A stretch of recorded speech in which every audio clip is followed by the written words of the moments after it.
तो students, welcome once again in Sundar sir classes में। सुंदर सर एक बार फिर सबका स्वागत करता हूं सुंदर सर क्लासेज में।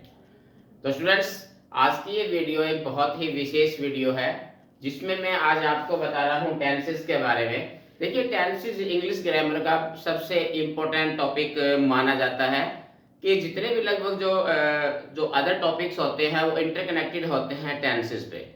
तो टेंसेस से वैसे बहुत सारी वीडियोज आपने देखी भी होंगी। मेरे इस चैनल पर भी टेंसेस से संबंधित काफ़ी वीडियो जो हैं अलग अलग टेंसेस के ऊपर के पार्ट्स पे जो है ना अलग डिफरेंट डिफरेंट वीडियोज जो आपको मिल जाएंगी। लेकिन आज की इस वीडियो के अंदर खास बात यह है कि मैं केवल एक वीडियो में ही, केवल इसी के अंदर ही पूरे टेंसेस का जो है कंक्लूजन आपके सामने जो है इस वीडियो में को आपके सामने प्रकट करने जा रहा हूँ।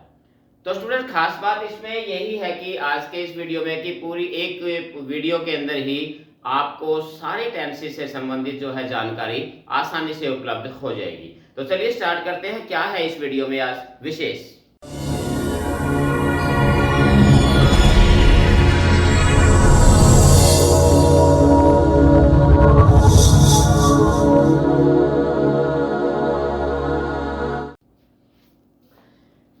स्टूडेंट्स, अगर बात करते हैं टेंसेस की, तो टेंसेस को आपको पता है कि टेंसेस के तीन पार्ट होते हैं, प्रेजेंट, पास्ट और फ्यूचर। तो हमारे पास ये तीन पार्ट होते हैं और हर टेंस का जो है वो आगे जाके सब पार्ट होते हैं। इंडेफिनिट है, कंटीन्यूअस है, परफेक्ट कंटीन्यूअस है, चार इसके सब पार्ट होते हैं। अब इनको अलग अलग कुल मिला के देखें तो 12 इसके पार्ट्स हो जाते हैं। सभी के लिए जो है इनको एक बार अलग अलग से अगर हम करते हैं तो एक काफी लंबा प्रोसीजर हो जाता है। तो आज इस चार्ट के तहत, ये जो चार्ट आपके सामने, इस चार्ट के तहत आपको टोटली जो है पूरे टेंसेस के बारे में पूरा विवरण आपके सामने प्रस्तुत है। इसमें देखिए, सबसे पहली बात होती है, जैसे हम कहते हैं बात प्रेजेंट की। ये तो हमारे पास प्रेजेंट है और यहाँ ये हमारे पास है इंडेफिनिट। अगर हम बात करते हैं प्रेजेंट इंडेफिनिट की, तो सिंपल सी बात है कि प्रेजेंट इंडेफिनिट में ये हमारे पास वर्ब की फर्स्ट फॉर्म और या फिर वर्ब की फर्स्ट फॉर्म के साथ एस या ईएस का हम प्रयोग करते हैं अगर सेंटेंस आपका अफर्मेटिव है। तो यहाँ सिर्फ यही बात है इंडेफिनिट में कि अगर सेंटेंस आपका अफर्मेटिव है तो वर्ब की फर्स्ट फॉर्म या फिर वर्ब की फर्स्ट फॉर्म एस या ईएस का प्रयोग करते हैं। अब इन दोनों में अंतर क्या है? वर्ब की फर्स्ट फॉर्म आती है उस समय अगर आपका सब्जेक्ट सिंगुलर है तो वर्ब की फर्स्ट फॉर्म, अगर आपका सब्जेक्ट प्लूरल है तो फर्स्ट फॉर्म, और अगर आपका सब्जेक्ट सिंगुलर है तो वर्ब के साथ एस या ईएस का प्रयोग हम करते हैं। अगर आपका सेंटेंस नेगेटिव या इंट्रोगेटिव है तो इसमें हम हेल्पिंग वर्ब का यूज जो करते हैं वो करते हैं डू या डज। वही बात है, अगर सब्जेक्ट सिंगुलर है तो डज, सब्जेक्ट प्लूरल है तो डू का प्रयोग हम करते हैं। और जब डू और डज का अगर हमने यूज कर लिया तो उसके बाद हमेशा अपने वर्ब की फर्स्ट फॉर्म का प्रयोग करना है। तो ये चीज आपने ध्यान रखनी, ये आपका संबंधित है प्रेजेंट इंडेफिनिट से संबंधित। अब बात अगर करें प्रेजेंट कंटीन्यूअस की, बात करते हैं, टेंस वाइज करते हैं। कंटीन्यूअस की बात करें तो कंटीन्यूअस टेंस में इज, एम, आर ये हमारे पास हेल्पिंग वर्ब्स होती हैं, ये इसकी हेल्पिंग वर्ब्स होती हैं। और इसके साथ जो वर्ब यूज की जाती है, वर्ब के साथ आईएनजी फॉर्म जो है यूज की जाती है। तो ये प्रेजेंट कंटीन्यूअस का है। तो इसमें ध्यान रखनी है आपने, जो विशेष तौर पे जो याद रखना है इसमें वो क्या है कि किस टेंस में कौन सी हेल्पिंग वर्ब और कौन सी वर्ब की फॉर्म का प्रयोग किया जाता है, यही महत्वपूर्ण है जो आपको याद रखना है। अगर हम बात करते हैं प्रेजेंट परफेक्ट की, हमारे पास ये प्रेजेंट है, ये परफेक्ट है। ये अगर प्रेजेंट परफेक्ट टेंस की अगर बात करते हैं तो नाम भी से स्पष्ट है, परफेक्ट जिसमें कार्य पूरा हो गया है या पूरा हो चुका है, ऐसे। अब इसके अंदर जो हेल्पिंग वर्ब्स आती है हमारे पास, जो हेल्पिंग वर्ब हम यूज करते हैं वो करते हैं हैज और हैव का प्रयोग करते हैं। हैज हेल्पिंग वर्ब हमारी सिंगुलर सब्जेक्ट के साथ, जैसे ही है, शी है, इट है, दिस, दैट, जो सिंगुलर हमारे पास सब्जेक्ट होता है उनके साथ हम हैज का यूज करते हैं। और अगर हमारे पास आई प्लस में प्लूरल सब्जेक्ट्स, आई और प्लस में you, we, they, these, those, जो प्लूरल सब्जेक्ट है और प्लस आई, उसके साथ हम हेल्पिंग वर्ब यूज करते हैं हैव। और इनके साथ जो वर्ब यूज करते हैं वो हम यूज करते हैं वर्ब की थर्ड फॉर्म, जिसको perfect form of the verb भी बोलते हैं। तो इसके साथ हेल्पिंग वर्ब हैज, हैव और वर्ब की फॉर्म कौन सी? Third form of the verb use करते हैं। तो ये आपने देखना है परफेक्ट टेंस का। अब बात आते हैं perfect continuous, present perfect continuous. तो इसमें दो टेंस मिले होते हैं, परफेक्ट भी और कंटीन्यूअस भी। तो इसमें दो हेल्पिंग वर्ब लगती है, परफेक्ट वाली भी और कंटीन्यूअस की। तो इसमें जो हेल्पिंग वर्ब होती है वो क्या होती है? इसमें हैज और हैव। Has have. और ये तो हमारे पास हैज और हैव, देखिए अगर आप बात करें हैज और हैव प्रेजेंट टेंस को दर्शाती है। बीन हमारे पास क्योंकि वर्ब की थर्ड फॉर्म है तो ये क्या है, परफेक्ट को दर्शाती है, तो ये तो हो गया प्रेजेंट परफेक्ट। और वर्ब के अंदर, इसके के अंदर क्या है, वर्ब के अंदर इसमें आता है वर्ब के साथ आईएनजी फॉर्म, इसका मतलब ये कंटीन्यूअस फॉर्म वर्ब की। तो देखिए प्रेजेंट परफेक्ट कंटीन्यूअस यानी तीनों टेंसेस जो है वो इसके अंदर इंक्लूड जो है। प्रेजेंट तो ये पहचान इसकी हैज और प्रेजेंट की निशानी है, हैव बीन थर्ड फॉर्म है तो ये परफेक्ट हो गया, और वर्ब प्लस आईएनजी कंटीन्यूअस के अंदर आती है, तो ये टेंस इस प्रकार से। साथ ही साथ परफेक्ट कंटीन्यूअस, चाहे कोई भी, चाहे वो प्रेजेंट परफेक्ट कंटीन्यूअस है या पास्ट है या फिर फ्यूचर परफेक्ट कंटीन्यूअस है, इनके अंदर जो है ध्यान रखना आपने आता है सिंस और फॉर का प्रयोग।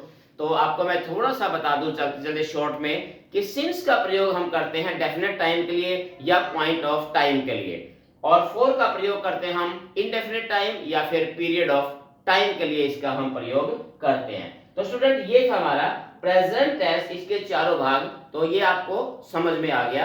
अब देखते हैं हम नेक्स्ट हमारा टेंस। नेक्स्ट टेंस हमारा आता है, हमारे पास है पास्ट।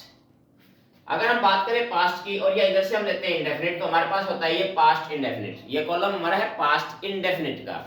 पास्ट इंडेफिनिट भी प्रेजेंट इंडेफिनिट की तरह ही दो हमारे पास इसमें जो स्ट्रक्चर होती है, अफर्मेटिव सेंटेंस की अलग और नेगेटिव और इंट्रोगेटिव सेंटेंस की अलग।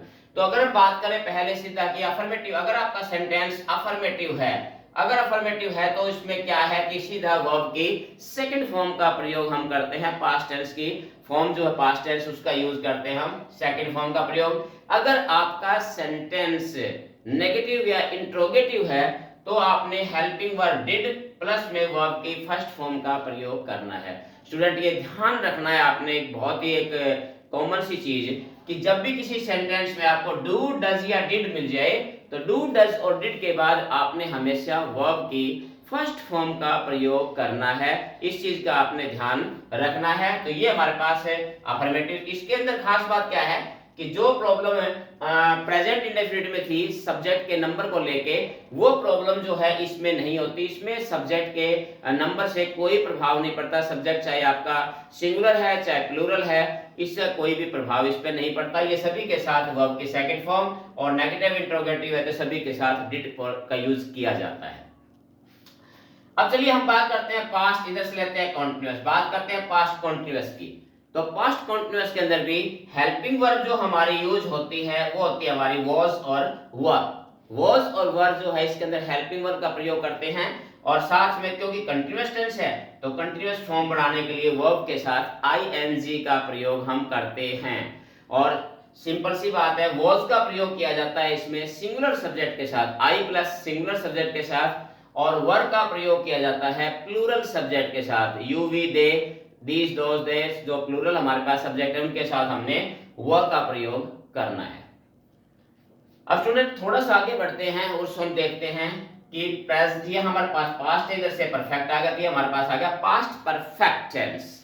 पास्ट परफेक्ट हेड जो है इसके अंदर हेल्पिंग वर्ब जो होती है, हेल्पिंग वर्ब हमारे पास कौन सी होगी, वो होगी इसमें हेड, हेल्पिंग वर्ब हेड का प्रयोग करेंगे। साथ में वर्ब क्योंकि परफेक्ट टेंस है तो परफेक्ट टेंस है तो वर्ब की परफेक्ट फॉर्म का ही हम प्रयोग करते हैं, तो ये बन जाती है हमारे पास वर्ब की थर्ड फॉर्म। तो पास्ट परफेक्ट की जो हमने याद रखनी है वो क्या, हेल्पिंग वर्ब इसके अंदर यूज होगी हेड, और वर्ब की थर्ड फॉर्म का प्रयोग इसमें किया जाएगा। चलिए आगे बढ़ते हैं। पास्ट और इधर से आता है परफेक्ट कंटीन्यूअस, तो आंसर हो गया पास्ट परफेक्ट कंटीन्यूअस। प्रेजेंट की तरह ही पास्ट परफेक्ट कंटीन्यूअस में भी हेल्पिंग वर्ब इसमें आएगी हेड, ये हमारे पास पास्ट की पहचान है। बीन जो है वो परफेक्ट की पहचान थर्ड फॉर्म है, तो ये हमारे पास से इसकी पहचान होगी। प्लस में ING, V plus ING continuous की पहचान होती है, तो ये पास्ट परफेक्ट कंटीन्यूअस। तो इस प्रकार से टेंस बन जाता है हमारा पास्ट परफेक्ट कंटीन्यूअस। अब इसके अंदर भी वही है, क्योंकि परफेक्ट कंटीन्यूअस की तरह सभी इसके साथ भी सिंस और फॉर का प्रयोग हम करते हैं। ये मैं आपको बता चुका हूं कि सिंस पॉइंट ऑफ टाइम के लिए और फॉर पीरियड ऑफ टाइम के लिए प्रयोग की जाती है। तो चलो स्टूडेंट दो हमारे टेंस पूरे हो गए, प्रेजेंट और पास्ट। अब हम बात करते हैं हमारे तीसरे टेंस की, जो हमारा है फ्यूचर टेंस।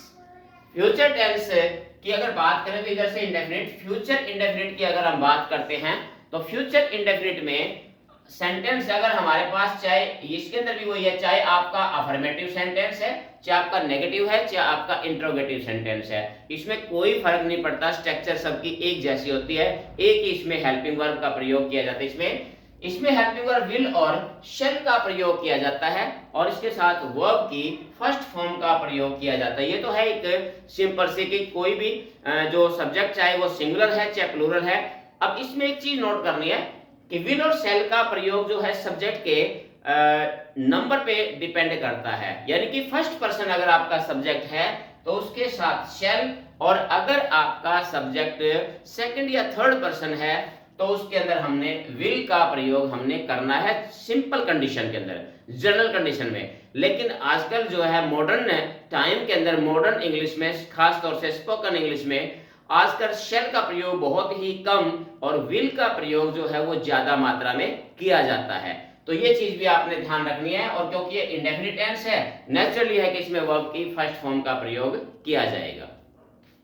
अब बात करते हैं हम हमारे पास फ्यूचर, इधर से लेते हैं कॉन्टिन्यूअस की। फ्यूचर कॉन्टिन्यूअस टेंस की अगर हम बात करें तो फ्यूचर प्लस कॉन्टिन्यूअस, विल और शैल फ्यूचर को दर्शाते हैं, विल और शैल फ्यूचर टेंस को दर्शा रहे हैं, और उसके अंदर इसमें सरप्लस में विल और शैल के साथ बी का प्रयोग, यानी विल बी या शैल बी का प्रयोग इसमें किया जाता है। हेल्पिंग वर्ब विल बी या शैल बी होती है। साथ में क्योंकि कंटीन्यूअस टेंस है तो वर्ब की कंटीन्यूअस फॉर्म हमने बनानी है वर्ब के साथ आईएनजी लगा के, तो हमारे पास बन जाएगा will be shall be plus verb की साथ आईएनजी फॉर्म, ये हमारा बन जाएगा फ्यूचर कंटीन्यूअस टेंस।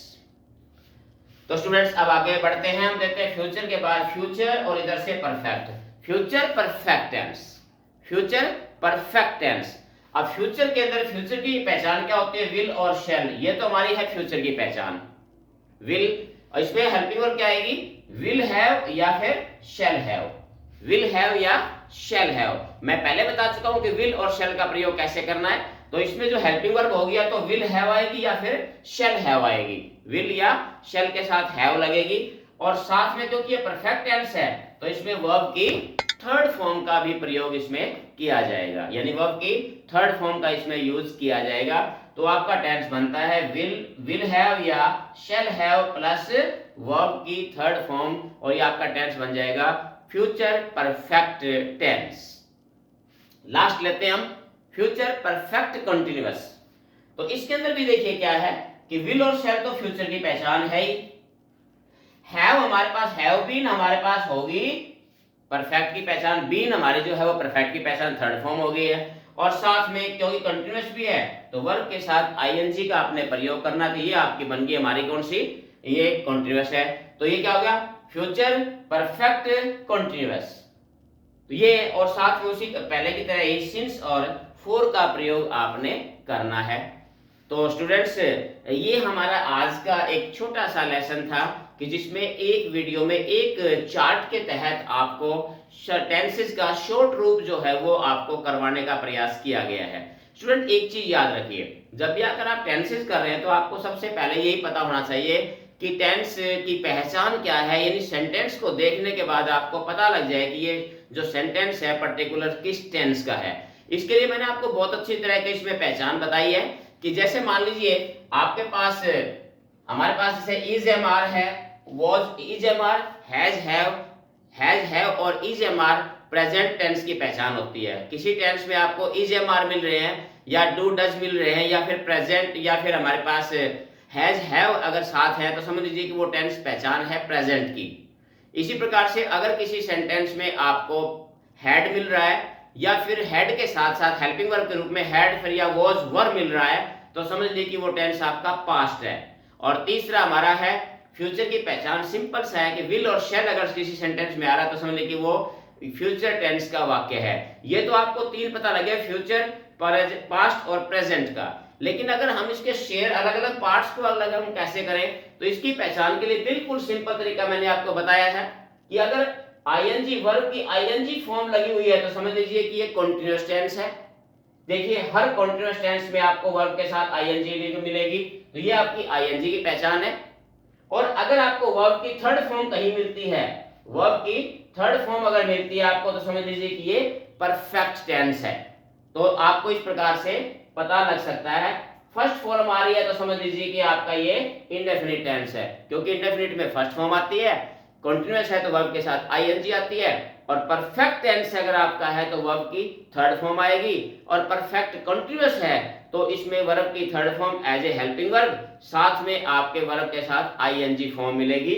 जैसे यहां देख लीजिए, देखिए बीन प्लस वर्ब के साथ आईएनजी, तो ये आपकी पहचान बता देता है कि बीन जो है ये परफेक्ट की पहचान है, ये परफेक्ट है, ये कंटीन्यूअस है, परफेक्ट कंटीन्यूअस है। अब परफेक्ट कंटीन्यूअस कौन सा परफेक्ट कंटीन्यूअस है?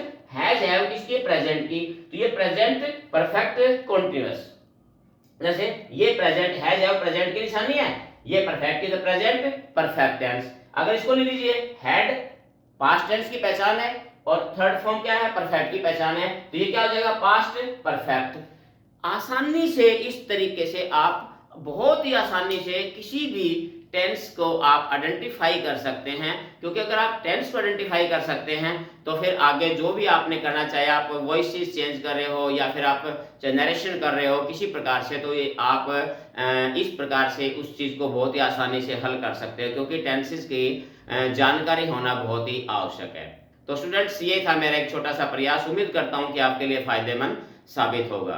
तो स्टूडेंट्स, आज के इस वीडियो में इतना ही, फिर मिलते हैं एक और नए वीडियो में नए टॉपिक के साथ। तब तक have a nice day, thank you.